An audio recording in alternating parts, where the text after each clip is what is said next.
And legal cannabis isn't the only market growing across New York State, so is the illegal drug market. Last month, Erie County health officials reported a record number of opioid overdose deaths in 2022, and a growing portion of those deaths involved drugs laced with other narcotics. So how do law enforcement and public health officers know which drug is to blame? Channel 2's Rob Hackford asked that very question, and tonight takes us to the lab finding those answers.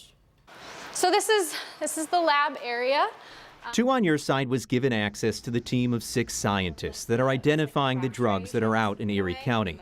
And whether tablets or powders, this is where potential evidence and valuable information about the chemicals that are also laced with those drugs is revealed. So it looks like there's a handful of tablets that are submitted, suspected crystals in a vial, glass pipes, white rocks. Every item is brought in by law enforcement, and visual inspection is one of the first steps.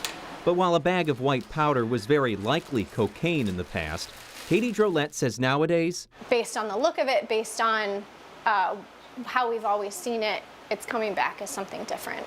Coming back on machines like this, a gas chromatograph mass spectrometer. Which I know is a mouthful, so we call it a GCMS. The instrument is 2 tests in one. First, drug samples are dissolved in methanol, turned into a gas, and then squeezed through a column.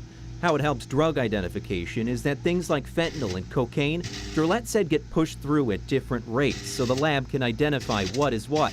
The second step involves bombarding the gas with electrons and breaking it apart into separate puzzle pieces. So for example, cocaine and fentanyl would break down into separate puzzle pieces, but they would each break down into the same puzzle pieces every time they go through.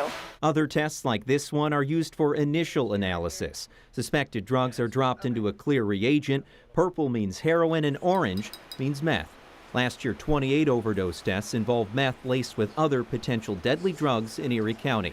You've got amphetamine that has meth in it, you have oxycodone that has fentanyl in it, and you have these Xanax tablets or alprazolam that have other benzodiazepines in them. And without you guys, people wouldn't know that? Probably not, no.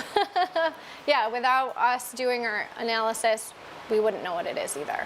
You know, people aren't aware, they're not prepared, they don't have Narcan, they're using alone, which is something that we don't recommend for everybody. And while new dangers and new changes to the illicit drug market could come tomorrow, this lab will continue letting the public know what's out there and likely saving lives. Yeah. In Buffalo, Rob Hackford, Channel 2 News.